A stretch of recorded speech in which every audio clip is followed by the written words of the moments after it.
पाव म्हणजे असा पदार्थ नाश्त्यासाठी असो किंवा रात्रीच्या जेवणासाठी. पावाशिवाय काही पदार्थ पूर्ण होतच नाही. जसं वडापाव, मिसळपाव, पावभाजी, खिमापाव आणि बरेचसे पदार्थ. चहा-पावचा नंबरही त्यामध्येच येतो. सकाळच्या नाश्त्यासाठी बऱ्याच वेळा वाफाळता चहा आणि त्यासोबत असे गरमागरम मऊ लुसलुशीत पाव.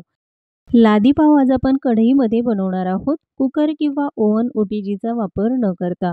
बेकरीपेक्षाही चांगले पाव घरीच तयार करू शकता.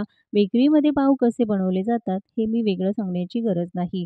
असे मऊ लुसलुशीत जाळीदार पाव तुम्हालाही बनवायचे असेल तर हा व्हिडिओ शेवटपर्यंत नक्की बघा, कारण यासाठी फारसं काही साहित्य लागत नाही. अगदी मोजक्या साहित्यात तयार होतात. मग चला बनवूया आजचा हा पदार्थ. त्यासाठी बाउल घेतला, त्यामध्ये 1 टेबलस्पून साखर घालून घ्यायची. बेकरीचे कोणतेही पदार्थ बनवताना त्यामध्ये ईस्ट वापरलं जातं. तर इन्स्टंट ड्राय ईस्ट तुम्हाला कोणत्याही किराणा दुकानात सहज उपलब्ध होईल. घरी जे पदार्थ बनवले जातात त्यासाठी ड्राय ईस्ट वापरलं जातं. बेकरीमध्ये मोठ्या प्रमाणात जे पदार्थ बनवतात त्यासाठी ओला ईस्ट असतो, तो बाजारात सहज उपलब्ध होत नाही. 1 टीस्पून ईस्ट घेतला आहे. यामध्ये अर्धा कप अगदी कोमट पाणी घालायचं. कोमट पाण्याचाच वापर करायचा आहे. त्यानंतर हे व्यवस्थित मिक्स करायचं. ईस्ट घेताना देखील साखरेसारखे जाडसर दाणेदार असेल तर असा ईस्ट वापरू नये. अगदी बारीक दाण्याचाच ईस्ट वापरावा. हे व्यवस्थित मिक्स करून यावर झाकण ठेवायचं. 10 मिनिटं हे असंच झाकून ठेवूया, म्हणजे ईस्ट ॲक्टिव्ह होईल. तोपर्यंत मैदा चाळून घ्यायचा आहे. कपाने मोजून घेणार असाल तर 3 कप मैदा घेतला आणि वजनी प्रमाणात बघाल तर 300 ग्राम मैदा आहे. त्यानंतर यामध्ये अर्धा टीस्पून मीठ घातलं. आता हे दोन्ही पदार्थ चाळून घ्यायचे. मैदाही फ्रेश वापरा. अगदी खूप दिवस ठेवलेला मैदा वापरू नका. आता चाळून घेतल्यानंतर 10 मिनिटं आपण जे ईस्ट ॲक्टिव्ह होण्यासाठी ठेवलं होतं, बघाल तर व्यवस्थित फुललं आहे.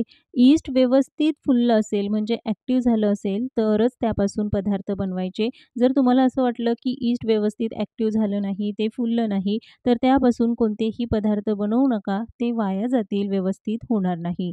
त्यासाठीच आधी ईस्ट ॲक्टिव्ह करून घ्यायचं. आता ईस्ट आपण मैद्यामध्ये घालून ते व्यवस्थित मिक्स केलं. कणिक भिजवण्यासाठी पुन्हा अर्धा कप कोमट पाण्याचा वापर केला. कोमटच पाणी वापरायचं. खूप जास्त उकळतं गरम किंवा थंड पाणी वापरायचं नाही. अर्धा कप पाणी आपण ईस्ट ॲक्टिव्ह करण्यासाठी वापरलं. त्यानंतर अर्धा कप पाणी पीठ भिजवण्यासाठी. कणिक बऱ्यापैकी घट्टसर आहे. पुन्हा एकदा अर्धा कप पाणी घेतलं. त्यापैकी 4 ते 5 चमचेच पाणी घालून 5 मिनिटं चांगलं मळून घ्यायचं. म्हणजे परत जर पीठ घट्टसर वाटलं तर त्यामध्ये थोडं-थोडं पाणी घालायचं. पण मला गरज वाटली नाही. एवढ्या पाण्यामध्ये पीठ व्यवस्थित भिजलं जातं. आता इतपत पातळ हवं, हाताला पीठ चिकटतं, इतपत पातळ हे पीठ मळलं जातं. पीठ जेवढं चांगलं मळलं जातं तेवढेच पाव हे मऊ लुसलुशीत होतात. घट्टसर पीठ असेल तर पाव अजिबात फुलणार नाही, जाळीदार होणार नाही. त्यासाठी ही कणिक इतपत पातळ मळून घेतल्यानंतर 2 टेबलस्पून यामध्ये तेल घालायचं. तेल घालून कमीत कमी 7 ते 8 मिनिटं पीठ मळून घ्यायचं. तेल घातल्यामुळे पीठ व्यवस्थित मळलं जातं. सुरुवातीला अगदी चिवट वाटणारं हे पीठ तेल घातल्यामुळे एकसारखं मळलं जातं. हाताला अजिबात चिकटत नाही. एकसंध हा गोळा तयार होतो. म्हणूनच 2 टेबलस्पून यामध्ये तेल घालायचं. आता पीठ बघाल, मी व्हिडिओत ज्याप्रमाणे दाखवलं आहे त्याप्रमाणे व्यवस्थित मळून घ्या. कारण ही मेहनत फक्त पीठ मळण्यावरच आहे. जेवढं चांगलं मळलं जातं तेवढाच पिठाचा गोळा एकसंध तयार होतो आणि तो फुलतो देखील. आता हा पिठाचा गोळा एकसारखा करून घ्यायचा. पीठ व्यवस्थित मळून घेतल्यानंतर एकसारखा गोळा करायचा. त्याच्या सगळ्या कडा व्यवस्थित बंद करायच्या आहे, कारण पीठ अजून फुलणार आहे. कितपत पीठ मऊ हवं, तर हाताने जेव्हा आपण हे प्रेस करतो अगदी अलगद पीठ वरती येतं. इतपत पीठ मऊ हवं, त्यासाठी पीठ मळताना घाई-गडबड करू नका. अर्धा टीस्पून पाणी, अर्धा टीस्पून तेल घालून पिठाला व्यवस्थित लावून घ्यायचं. त्यानंतर यावर ठेवायचं आहे झाकण. एखाद्या गरम ठिकाणी म्हणजे किचन ट्रॉली असेल, ओव्हनमध्ये, पण ओव्हन चालू करायचा नाही. 1 ते सव्वा तास पीठ ॲक्टिव्ह होण्यासाठी म्हणजे फुलण्यासाठी ठेवायचं. ईस्ट ॲक्टिव्ह होतं, पीठ छान फुललं जातं, म्हणून कमीत कमी 1 ते सव्वा तास तरी लागतो. तोपर्यंत पाव ज्यामध्ये बेक करायचे आहे त्या ट्रेला थोडंसं तेलाने ग्रीस करून घ्यायचं. हलकासा मैदा घालून व्यवस्थित ट्रे ग्रीस करून ठेवायचा. ही तयारी आधीच करून ठेवायची. म्हणजे नंतर आपला वेळ वाचतो आणि कामही सोपं होतं. सव्वा तास हे पीठ मी फर्मेंट होण्यासाठी म्हणजे ॲक्टिव्ह होण्यासाठी ठेवलं आणि बघाल तर तिप्पट पीठ फुललं आहे. पीठ हाताला चिकटू नये यासाठी थोडासा त्यावर मैदा घालायचा आणि बघाल तर मस्त असं पीठ फुललं आहे.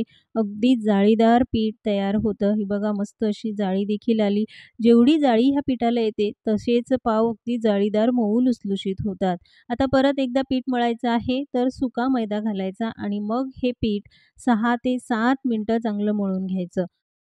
पीठ फुलल्यामुळे ते अजून मऊसूत होतं. हाताला लगेच चिकटलं जातं. यासाठीच फक्त सुका मैदा वापरायचा. तेल अजिबात वापरायचं नाही आणि व्हिडिओत मी ज्याप्रमाणे दाखवलं आहे त्याप्रमाणे पीठ मळून घ्यायचं. मग तुम्ही किचन प्लॅटफॉर्मवर मळा किंवा टेबल असेल त्यावर देखील सुका मैदा घालून कणिक व्यवस्थित मळून घ्यायची. अगदी मऊसूत हा गोळा तयार होतो. त्यानंतर पाव किती लहान किंवा मोठे हवे त्यानुसार ते कट करून घ्यायचे. तर मला थोडेसे मोठ्या आकारात पाव हवे म्हणून याचे जवळपास 9 ते 10 पाव तयार होतात. पिठाचे एकसारखे हे भाग करून घेतल्यानंतर लगेचच पाव बनवायचे. तर व्हिडिओत मी ज्याप्रमाणे दाखवलं आहे त्याप्रमाणे अगदी अलगद हा पिठाचा गोळा बनवायचा म्हणजे पाव बनवायला घ्यायचे. अंगठा आणि 2 बोटाच्या साहाय्यानेच हा गोळा बनवायचा हलक्या हाताने आणि अशाच पद्धतीने आपल्याला सगळे पाव बनवायचे आहे. ट्रेमध्ये ठेवताना देखील 1 इंचाचं अंतर ठेवूनच दुसरा गोळा ठेवायचा कारण पाव अजून फुलणार आहेत. तर हे सगळे पाव बनवून घेतल्यानंतर यावर सुती कपडा घालायचा आणि पुन्हा एकदा पाऊण तास हे असंच ठेवायचं म्हणजे छान फुललं जाईल. त्यानंतर आपल्याला कढईमध्ये पाव बनवायचे आहे. तर इथे मी स्टीलची पण जाड तळाची कढई घेतली. यामध्ये रिंग ठेवायची, झाकण लावून कढई गरम होण्यासाठी ठेवायची आहे.